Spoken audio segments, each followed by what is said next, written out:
Oke. Baik, Assalamualaikum warahmatullahi wabarakatuh. Waalaikumsalam warahmatullahi wabarakatuh. Selamat siang.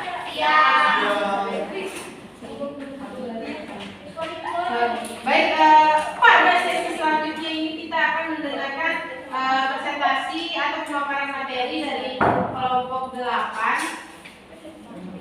tentang keunggulan dan keterbatasan antar ruang, pengaruhnya terhadap kegiatan ekonomi, sosial budaya di Indonesia dan di ASEAN. Untuk lebih jelasnya akan dipaparkan materi pertama oleh Sevia Rahmi. Waktu dan tempat saya persilahkan.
Lanjut, permintaan dan penawaran dengan penggunaan teknologi untuk bantu ekonomi. Nah, seperti yang kita tahu, teman-teman,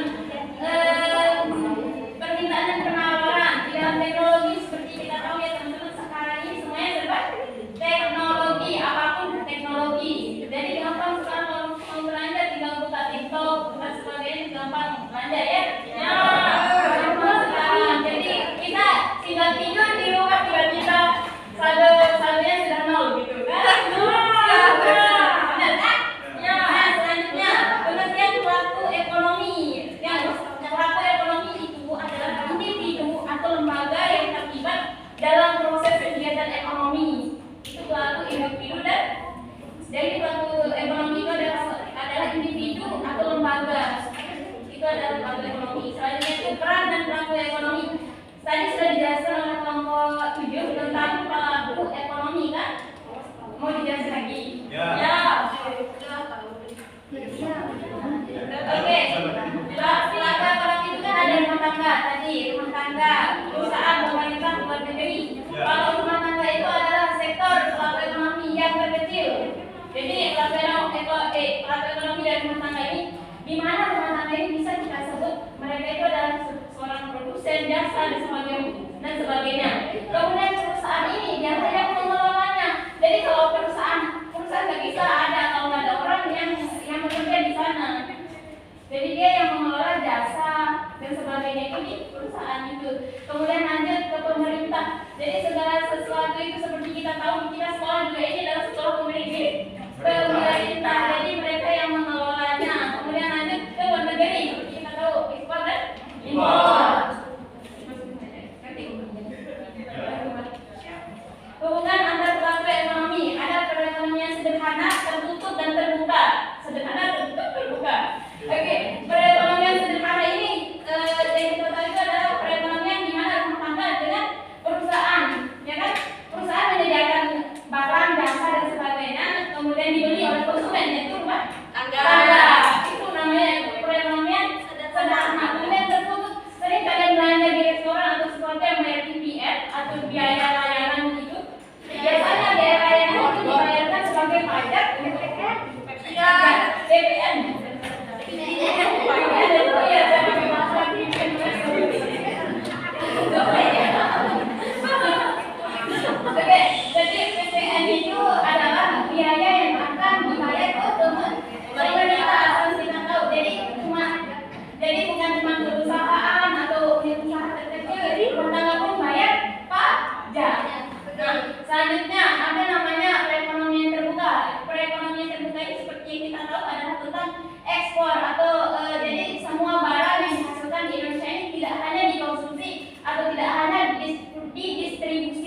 pergi ke negara yang lain itu, yang negara masih tergolong ASEAN itu kita tidak perlu yang namanya paspor ataupun visa kan? Tinggal pergi lah. Ya, gitu kan simpelnya. Jadi itu adalah kemudahan yang didapatkan dari interaksi ekonominya. Kemudian ada yang namanya investasi dari negara-negara anggota ASEAN. Jadi investasinya itu masuk, itu ada salah satu pengaruh positifnya yang bisa kita nikmati sampai saat ini. Banyak perusahaan kan yang diberikan investasi dari negara-negara luar. Jadi kita ini tidak bisa berdiri sendiri tanpa negara mereka juga. Selanjutnya itu ada namanya kopanisasi misalnya. Pasar bagi produk-produk Indonesia terbuka lebar di negara-negara. Pasar deh, Pangkas. apa di Twitter? Pasar bagi produk-produk Indonesia terbuka lebar di negara. Jadi pengaruh positifnya juga. Jadi produk-produk yang kita punya di Indonesia ini bisa diekspor ke negara-negara ASEAN. Jadi produk yang ada di Indonesia ini bisa juga kita temukan di negara-negara ASEAN lainnya. Itu salah satu kemudahan yang kita dapatkan dari interaksi ekonomi antara Indonesia dan ASEAN. Kemudian ada juga pengaruh negatifnya, teman-teman, apa sih? Oke, kita tahu. Jadi kesempatan tenaga kerja asing untuk masuk dalam lapangan kerja di Indonesia terbuka lebar. Maksudnya apa? Seperti yang sudah kita tahu di dalam pendidikan pun mereka jauh lebih maju daripada kita. Jadi itulah yang menyebabkan bisa kita lihat di Indonesia ini sendiri apa kerajaan bisnis dikuasai oleh orang Cina. Itu adalah salah satu pengaruh negatifnya. Karena mereka jauh lebih pandai dalam mengelola itu sendiri. Kemudian lanjut ada yang kedua yaitu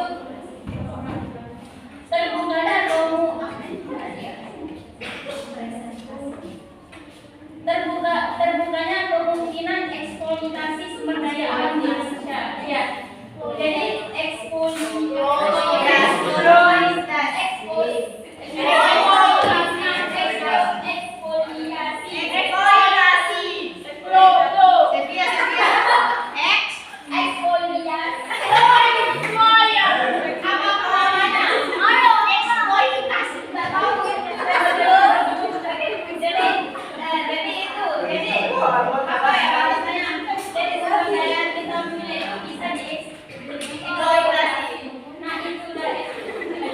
disalahgunakan aja pakai. Digunakan oleh mereka. Baik, nanti bisa jadi mereka tersebut ini dari negara dari negara Indonesia gitu. Kayak Malaysia. Iya, kayak Malaysia itu semuanya disuruh punya aku padahal aku punya.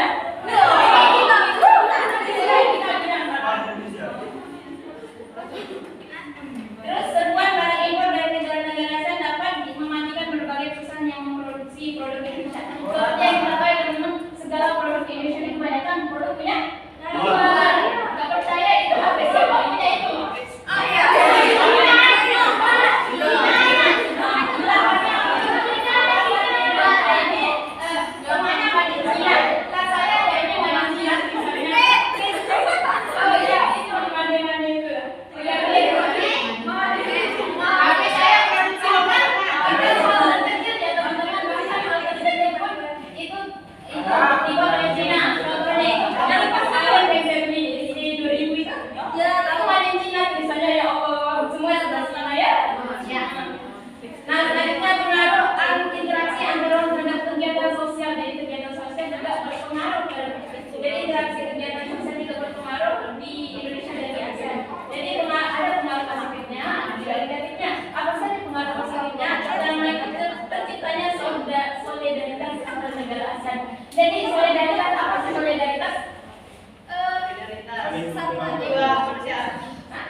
Jadi ini kan berkaitan tentang upaya mendorong kebijakan, dari kebijakan sosial yang dilakukan oleh kita dan mereka itu kan terjalin jadinya itu bisa maaf ya. Selanjutnya itu mana dia? Ada dia? Nggak tahu dia. Oh masih dijelasin. Nah, ada itu pengaruh negatif. Jadi ada juga pengaruh negatif dari apa sih namanya dari interaksi sosial ini. Pertama itu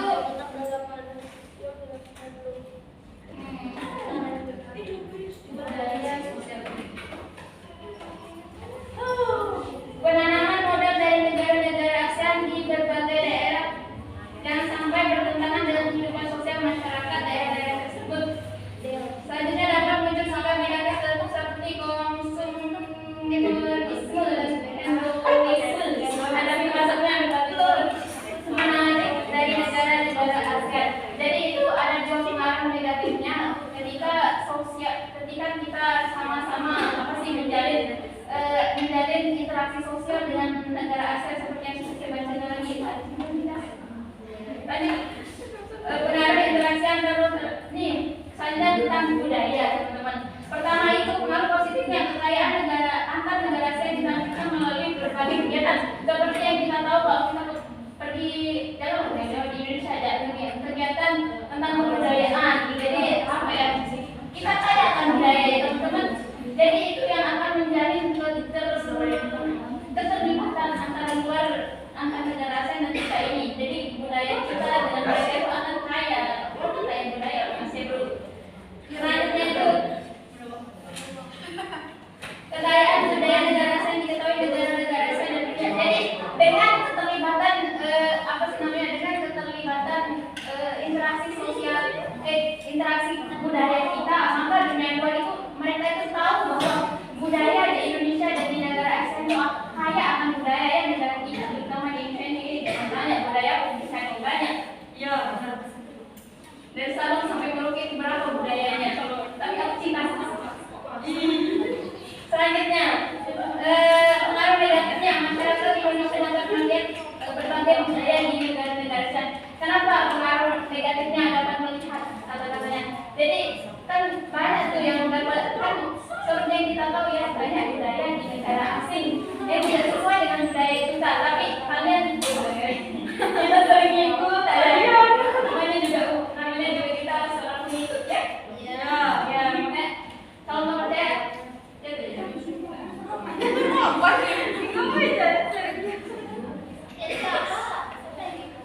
pengaruh budaya dari negara-negara ASEAN masuk ke Indonesia seperti ada yang kita tahu banyak kan pengaruh dari negara-negara ASEAN itu yang masuk ke negara kita.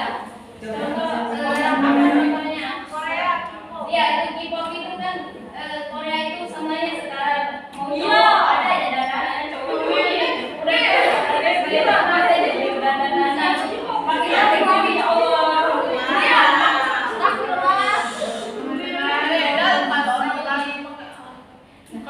cowok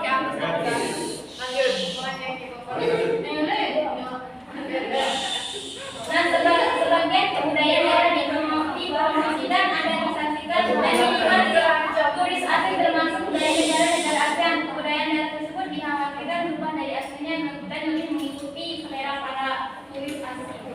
Benar kan? Ya banyak kan banyak orang yang ingin banyak negara bukan negara kita aja banyak itu tempat wisata yang ingin memenuhi keinginan turis asing. Padahal kita ini punya budaya sendiri, tapi kita ini memenuhi permintaan mereka. Seharusnya yang masih kita tonjolkan di negara kita ini adalah budaya kita sendiri ya. Kita budaya orang, kita punya budaya sendiri. Kenapa kita harus mempromosikan budaya orang? Karena kita lagi luas, kita lagi budaya kita. Kita aja dapat sesuai dengan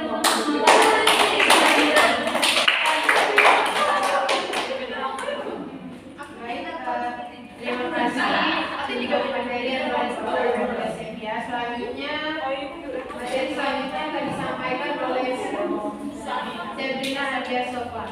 Saya persilakan. Assalamualaikum warahmatullahi wabarakatuh. Waalaikumsalam warahmatullahi wabarakatuh. Saya di sini akan menjelaskan materi saya yaitu perdagangan antar daerah atau antar pulau dan perdagangan antar negara. Jadi para tokoh ekonomi klasik dari Adam Smith sampai kepada John Stuart Mill tertarik pada perdagangan antar negara atau perdagangan internasional. Menurut mereka, perdagangan internasional dapat menjadi mesin pertumbuhan ekonomi. Pandangan yang sama juga diambil oleh para tokoh ekonomi neoklasik seperti James Edward Marshall dan Sampson. Beberapa tokoh ekonomi akhirnya tertarik melihat perdagangan antar daerah. Mereka melihat bahwa perbedaan dapat mendorong perdagangan antar negara juga dapat mendorong perdagangan antar daerah. Beberapa bahkan menemukan bahwa dari perdagangan antar daerah mendekati dari perdagangan antar negara. Berikut saya akan menjelaskan tentang perdagangan antar daerah atau antar pulau. Jadi pada hakikatnya pertukaran barang dan jasa antar uang. Jadi perdagangan antar daerah atau antar pulau berbeda dengan perdagangan antar negara. Perdagangan antar daerah atau antar pulau adalah perdagangan yang diselenggarakan antar tempat atau wilayah berbeda di dalam negara yang sama. Contohnya misalnya perdagangan antar daerah antara lain perdagangan antara provinsi Jawa Timur dan provinsi Papua. Jika provinsi Jawa Timur mengirim komoditas pangan ke provinsi Papua dan Papua mengirim terbangga ke Jawa Timur. Jadi terjadi antara provinsi Jawa Timur yang berada di Pulau Jawa dan provinsi Papua yang berada di Pulau Papua.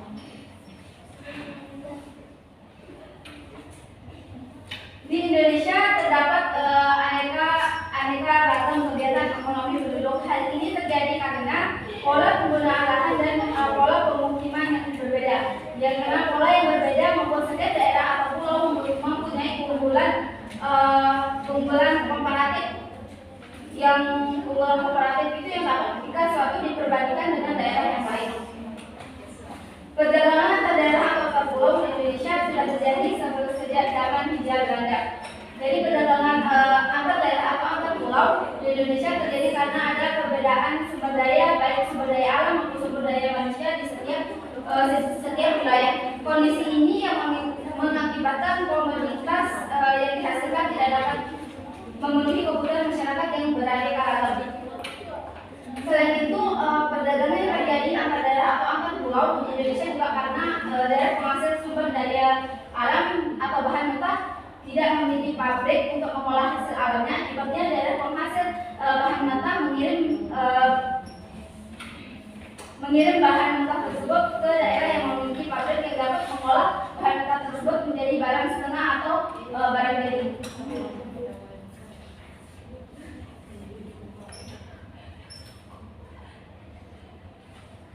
Menurut model keunggulan komparatif, masyarakat satu daerah akan lebih diuntungkan bila mereka fokus pada kegiatan produksi yang biayanya relatif lebih murah dibandingkan dalam wilayah lainnya.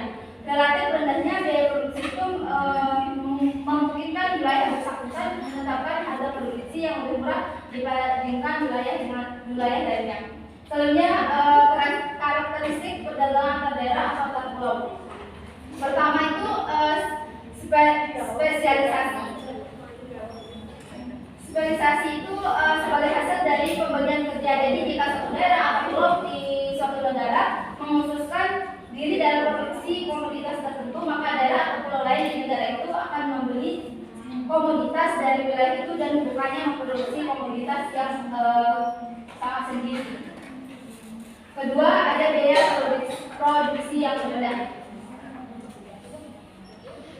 Dalam perdagangan antar daerah atau antar pulau, barang-barang yang dibeli dari daerah atau pulau yang biaya produksinya itu rendah. Tujuannya itu untuk memberikan kepuasan maksimal dengan harga yang rendah. Selanjutnya, pertukaran barang.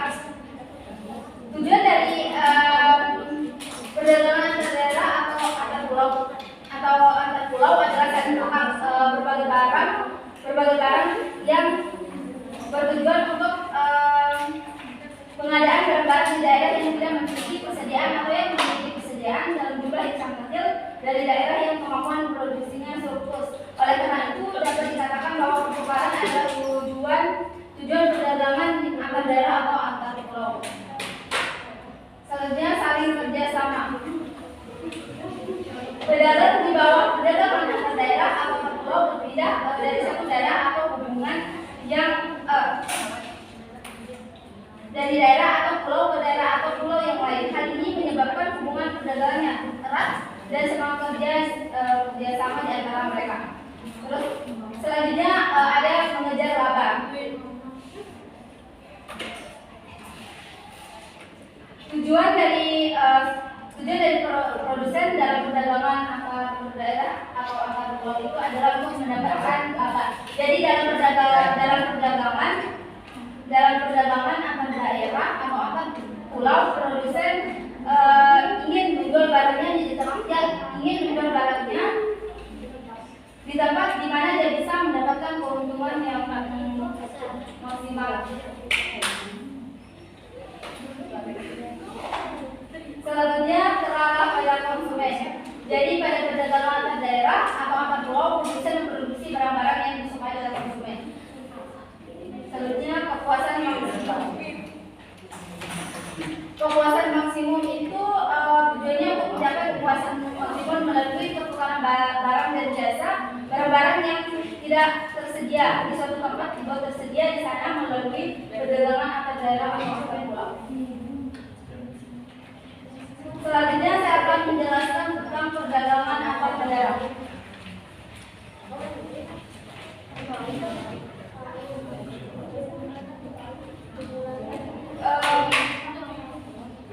Pertukaran barang dan jasa antar penduduk negara yang sama disebut dengan perdagangan dalam negeri. Jadi pertukaran barang dan jasa antar penduduk negara yang berbeda disebut perdagangan antar negara dan internasional. Jadi pertukaran antar blok beli barang atau jasa ini dapat terjadi antara dua negara atau lebih.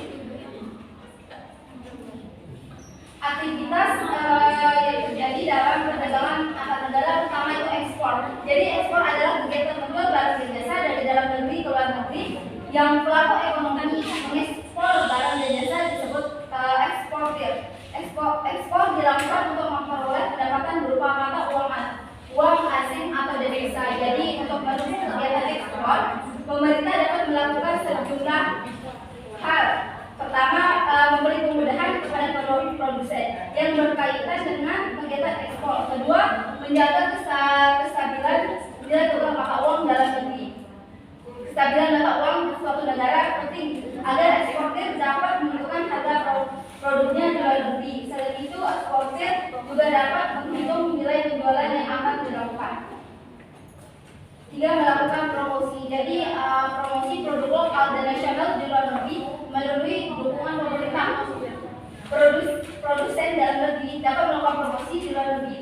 Tujuannya itu agar konsumen luar negeri mengetahui produk mereka sehingga akan terjadi transaksi penjualan.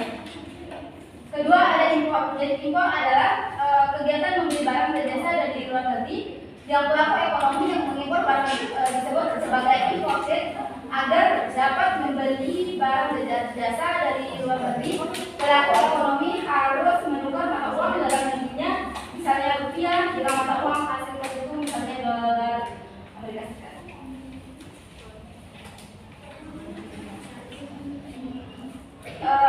Manfaat dari perdagangan antar negara.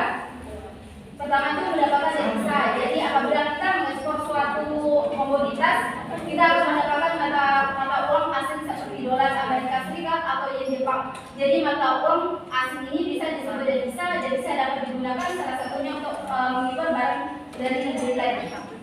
Kedua, memperluas kesempatan kerja. Perdagangan antar negara terutama kegiatan ekspor dapat memperluas kesempatan kerja. Untuk menghasilkan barang-barang yang akan diekspor, tentu dibutuhkan tenaga kerja. Jadi ekspor Indonesia seperti tambang, pertanian dan kerajinan pasti memerlukan pekerjaan. Selanjutnya, menstabilkan harga. Jadi suatu jenis barang di dalam negeri harganya mahal atau jumlahnya kurang dan tidak mampu memenuhi kebutuhan pasar. Untuk mengatasinya, barang tersebut dapat diimpor di negara lain. Untuk mengatasinya,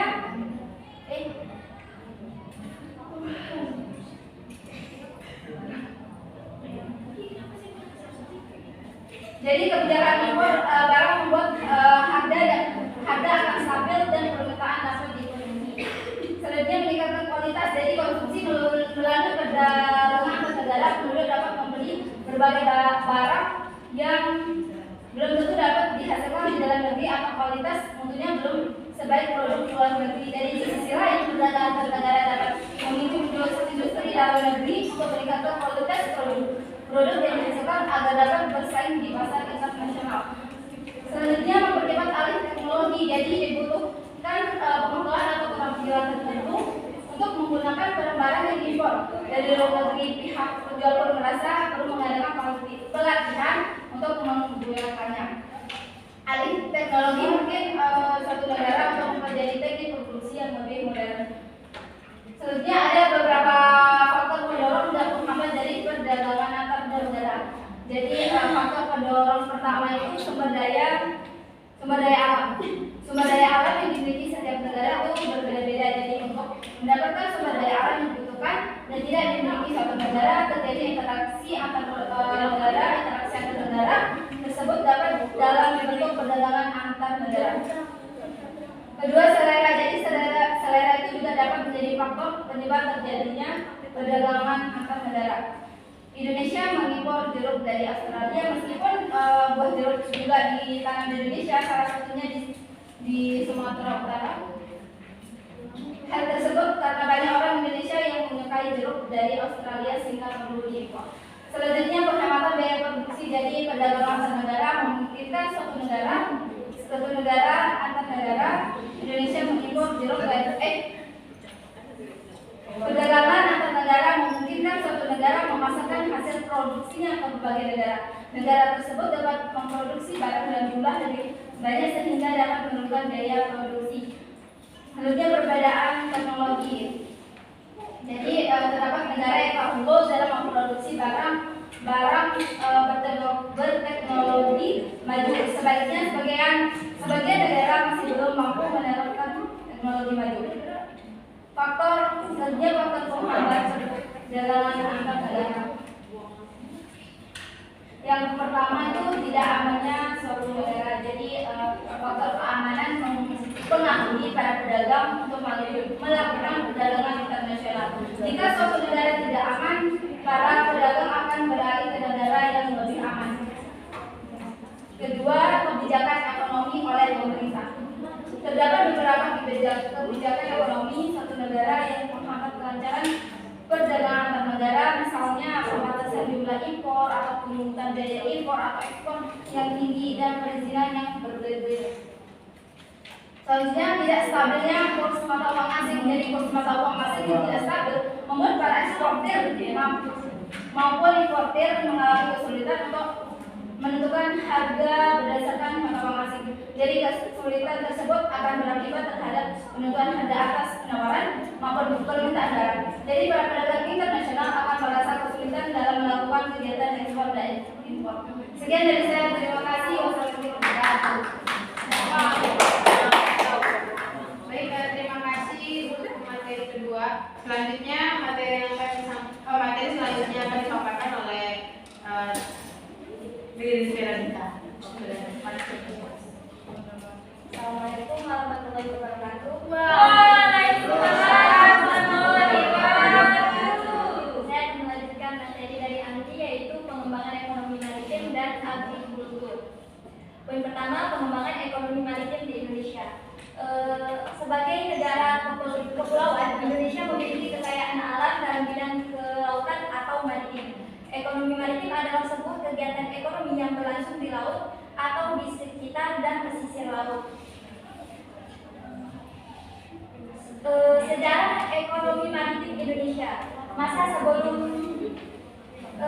penjajahan, salah satu kerajaan maritim terbesar adalah Sriwijaya pada abad ke-5. Kerajaan yang memiliki armada laut besar ini menjadikan Palembang sebagai ibu kota. Sriwijaya memperdagangkan sejumlah komoditas seperti kanker, cendana, dan gaharu. Selanjutnya, masa penjajahan. Pada masa penjajahan, negara-negara Eropa seperti Portugis, Inggris, dan Belanda menguasai perekonomian maritim di wilayah Indonesia. Tujuan bangsa Eropa datang ke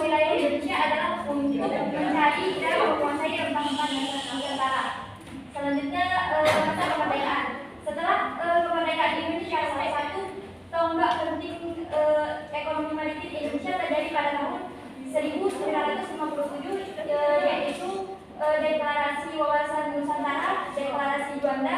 Berdasarkan deklarasi tersebut, Indonesia menyatakan bahwa Laut Indonesia merupakan bagian tak terpisahkan dari negara kesatuan Republik Indonesia. Selanjutnya, potensi ekonomi maritim. Faktor penyebab keanekaragaman hayati laut.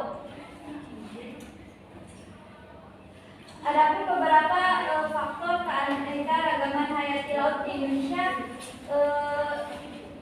yaitu Indonesia sendiri terletak di antara garis khatulistiwa sehingga mendapat banyak cahaya matahari. Kemudian Indonesia terdiri dari ribuan pulau. Selanjutnya, Indonesia memiliki banyak gunung dan Indonesia memiliki wilayah geologis tertentu. Potensi ekonomi maritim Indonesia. Indonesia memiliki potensi ekonomi kelautan yang dapat dikembangkan seperti perikanan, pariwisata bahari, energi terbarukan laut, transportasi laut, minyak bumi dan gas lepas pantai, industri dan jasa maritim dan lain sebagainya.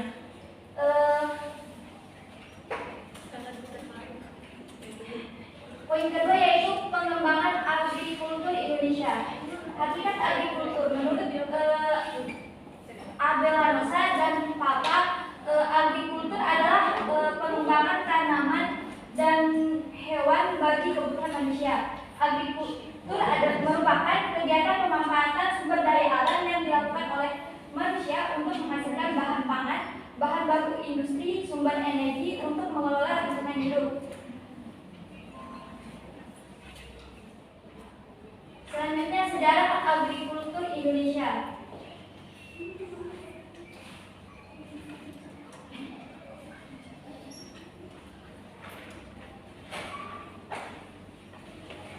Masa sebelum penjajahan, agrikultur di Indonesia telah berlangsung lama, seperti pertanian telah berlangsung sebelum Masehi.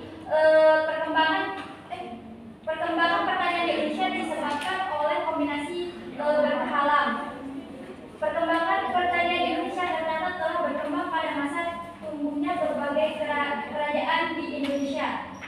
Wilayah pertanian tersebut antara lain di daerah Magelang, Surakarta, Banyumas, Kebumen, Purworejo hingga Malang.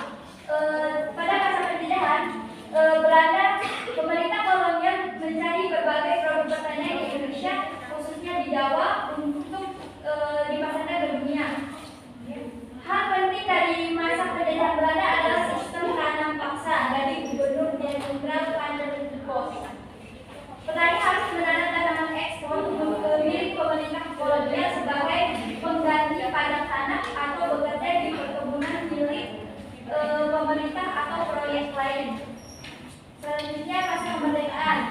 Pada masa pemerintah Presiden Soekarno atau Orde Lama, pembangunan ekonomi difokuskan pada pemenuhan kebutuhan pangan. Pembangunan sektor pertanian didorong untuk meningkatkan produksi dalam negeri.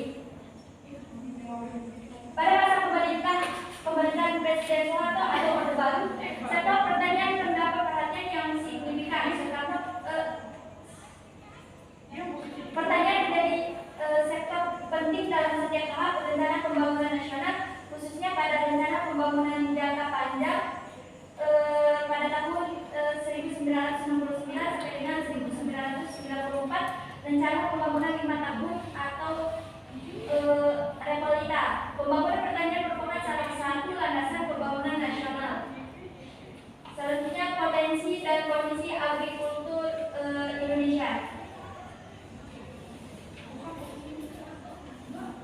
Sektor pertanian merupakan salah satu tulang punggung dalam pembangunan perekonomian nasional. Pada rencana pembangunan jangka menengah nasional tahap ketiga, pembangunan ekonomi nasional, peran strategi sektor pertanian tersebut digambarkan dalam kontribusi sektor pertanian dalam penyedia bahan pangan dan bahan baku industri, penyumbang produk domestik atau PDB, penghasil devisa negara, penyerap tenaga kerja, salah satu sumber utama pendapatan rumah tangga,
hortikultura, perkebunan, perikanan, dan kehutanan.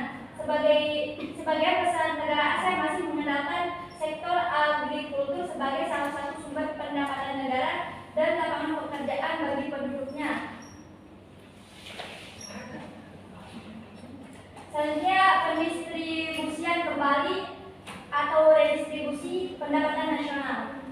Pendapatan nasional, rasio Gini, dan redistribusi pendapatan. Pendapatan nasional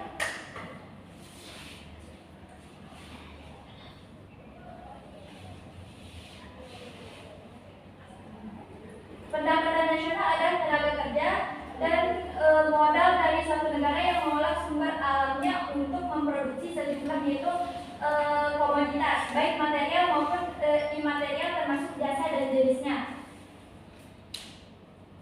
Pendapatan nasional dengan demikian didapat dari hasil tenaga kerja dan modal pengusaha pada kekayaan alam suatu negara. Selanjutnya, rasio Gini. Rasio Gini merupakan ukuran ketimpangan agregat dan dapat memiliki nilai berapapun, berkisar antara 0 hingga 1. Rasio Gini dibagi negara-negara yang distribusi pendapatannya sangat timpang, berada antara 0,50 dan 0,70. Untuk negara-negara yang distribusi pendapatannya relatif merata, rasio Gininya antara 0,20 sampai dengan 0,35. Selanjutnya, redistribusi pendapatan. Redistribusi adalah sistem mendistribusikan kembali pendapatan dari masyarakat kaya ke masyarakat miskin. Distribusi pendapatan harus direncanakan sedemikian rupa agar menghasilkan pembagian pendapatan yang adil dan merata. Selanjutnya, program redistribusi untuk pemerataan distribusi pendapatan di Indonesia. Ada beberapa cara untuk mendistribusikan pendapatan nasional dengan tujuan mengurangi kemiskinan. Beberapa di antaranya adalah pembayaran langsung serta penyediaan barang dan jasa. Terus yang kedua, pemberdayaan masyarakat. Yang ketiga, pengembangan usaha atau industri kecil. Yang keempat, penerapan pajak penghasilan progresif. Sekian dari saya.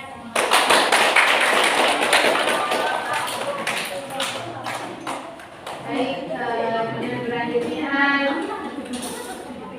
tolong kondusif ya.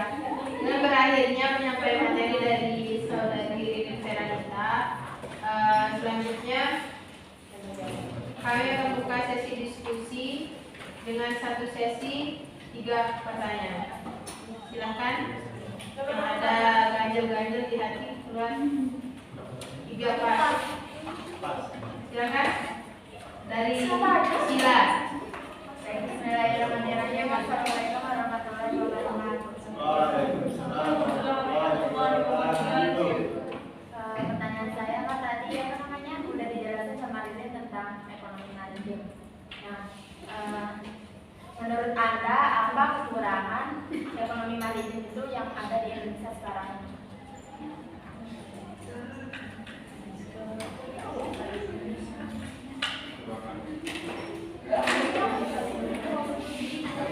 Baik, terima kasih atas pertanyaan dari saudari Sila. Selanjutnya dari Yulia Hardianti. Waktu dan tempat saya persilakan. Waalaikumsalam. Assalamualaikum warahmatullahi wabarakatuh. Waalaikumsalam warahmatullahi wabarakatuh. Pertanyaannya, mengapa di dunia ini tidak digunakan satu jenis mata uang agar para pedagang internasional tidak merasa kesulitan akibat tidak stabilnya kurs mata uang asing?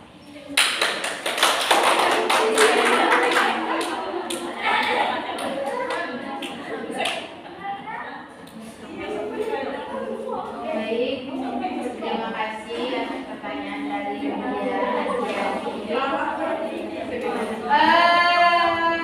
Yulia, boleh tolong diulang pertanyaannya? Kami agak sedikit butuh. Mengapa di dunia Halo.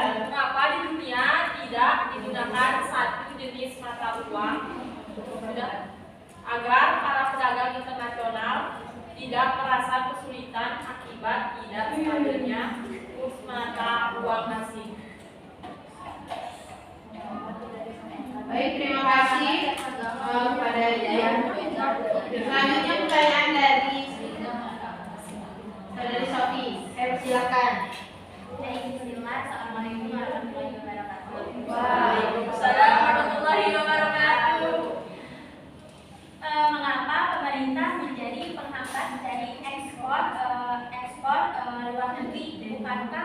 lebih baiknya pemerintah itu mendorong atau mendukung eksporter untuk mengekspor barang atau jasa.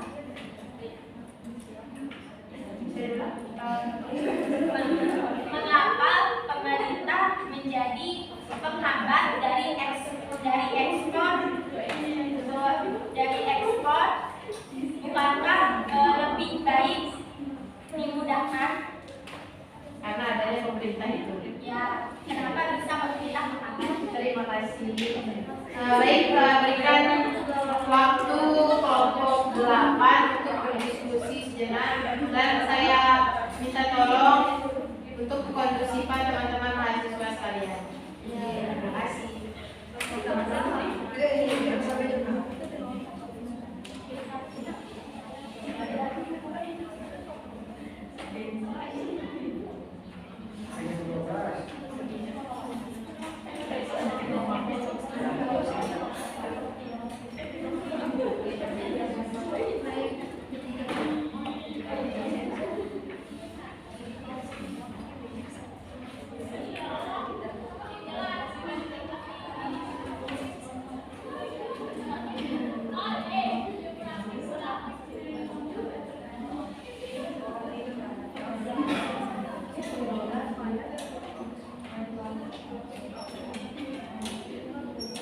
Apa tadi pertanyaannya? Kenapa nggak pakai satu mata uang aja dunia buat Dalam perdagangan internasional. Ya. Ada itu, ada jadi bareng-bareng. Ada itu. Yes. Breaking nih. Kalau saya bilang kanan kiri ya.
Oh ya, yes, Esbri, ya apa?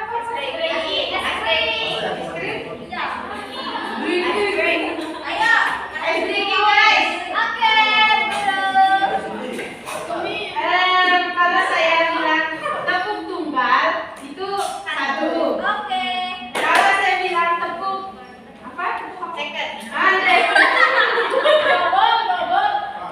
Gitu dah. Kalau saya bilang pagi, nggak usah tepung.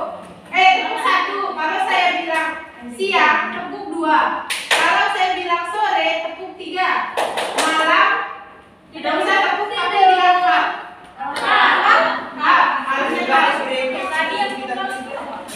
Pagi tepung satu, siang tepung dua, sore tepung tiga, malamnya empat. Oke?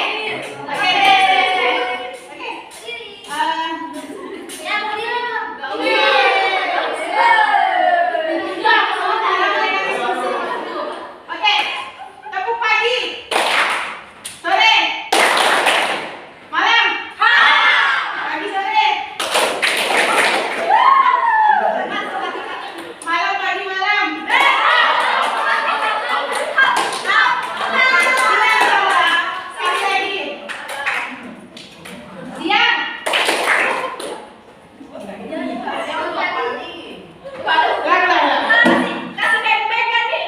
Iya, baik saya baik. Siap. Sore. Tiga. Pagi. Pagi malam.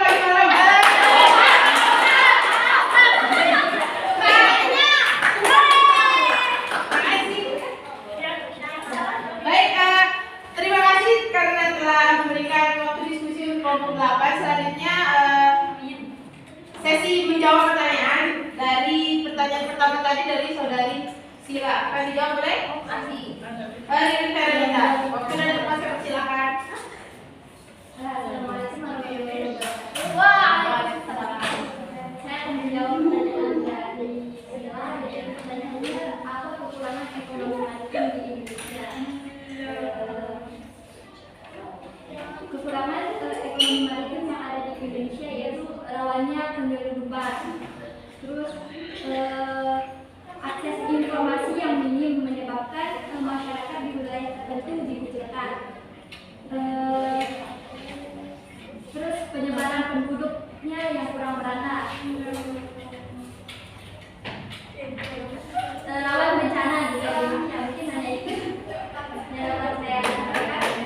Oke, mungkin ada dari teman mahasiswa yang lainnya yang ingin menambahkan. Mahasiswi Undra, asik. Ayo guys, ditambahkan. Kira mungkin ada yang ingin menyanggah dari pendapat kelompok ini. Tapi tadi kata Sila kan menurut pendapat dia.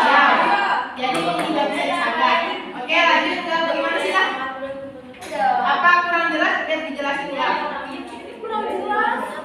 Tadi kok saat itu? Ya, kondisi Indonesia saat ini maksud saya. Perekonomian maritim Indonesia. Saat ini. Udah, lagi. Saat ini. Ayo coba jelasin ulang para penonton. Ya. Kan dari pertanyaannya itu apa kekurangan ekonomi maritim di Indonesia? Sama ada statistiknya ada statistiknya ini. Ya. Ayo dibaca-baca. Yang pertama itu rawannya penyelundupan. Banyak itu dari negara pelayan-pelayan dari negara asing menyelundup ke Indonesia untuk mendapatkan atau mencuri ikan. Terus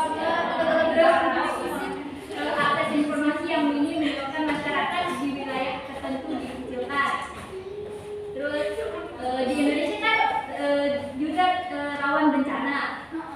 Terus Baik, terima kasih. Selanjutnya pertanyaan kedua dari saudari Yulia Hardianti akan dijawab oleh Ayo, akan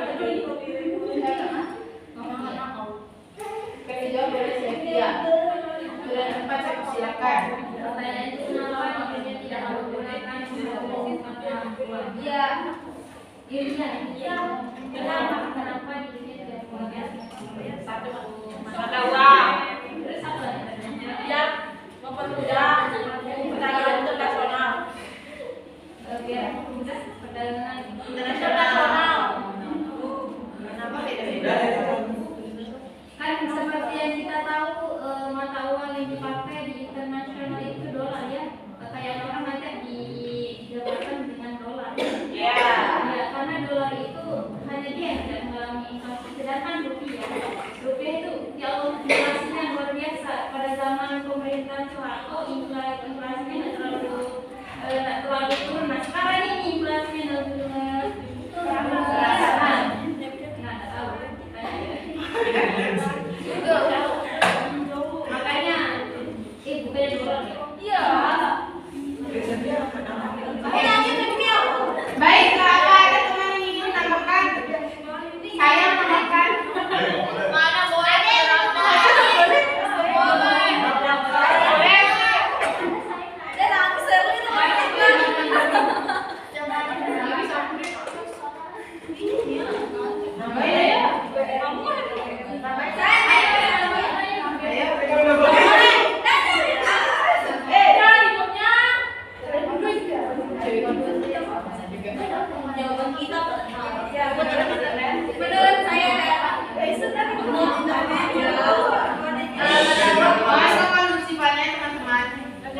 stabilitas politik, ekonomi, dan nilai tukar mata uang itu sendiri gitu.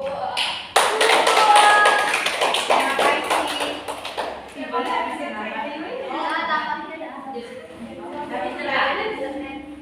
Apa pertanyaannya tadi? Apa dasar keuangannya?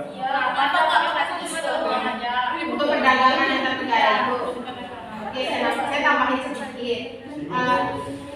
Kan kalau besok nih ada materi saya mengenai perdagangan internasional. Nah, mata uang yang digunakan untuk transaksi di perdagangan internasional atau antar negara itu sudah ditetapkan menggunakan dolar Amerika Serikat. Ditetapkan pada tahun 1944. Berdasarkan dari hasil delegasi 44 negara sekutu bertemu di Bretton Woods. Jadi perjanjian itu dikatakan kesepakatan itu kemudian dikenal sebagai perjanjian Bretton Woods. Nah, kenapa nggak pakai mata uang rupiah? Karena rupiah itu merupakan nilai mata uang nasional yang hanya bisa berlaku di Indonesia saja. Terima kasih. Terima kasih. Pertanyaan dari Sofi akan dijawab oleh Sebrina Asia Sofa. Sudah 4 silakan ya.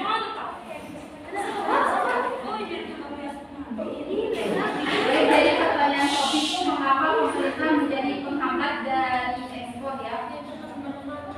Tentunya setiap negara itu memiliki kebijakan perekonomian. Jadi setiap negara pasti melindungi komoditas produknya agar tidak didominasi oleh produk luar atau negara lain. Jadi tidak jarang memperlakukan kebijakan pembatasan impor maupun ekspor atau memperlakukan tarif ekspor impornya.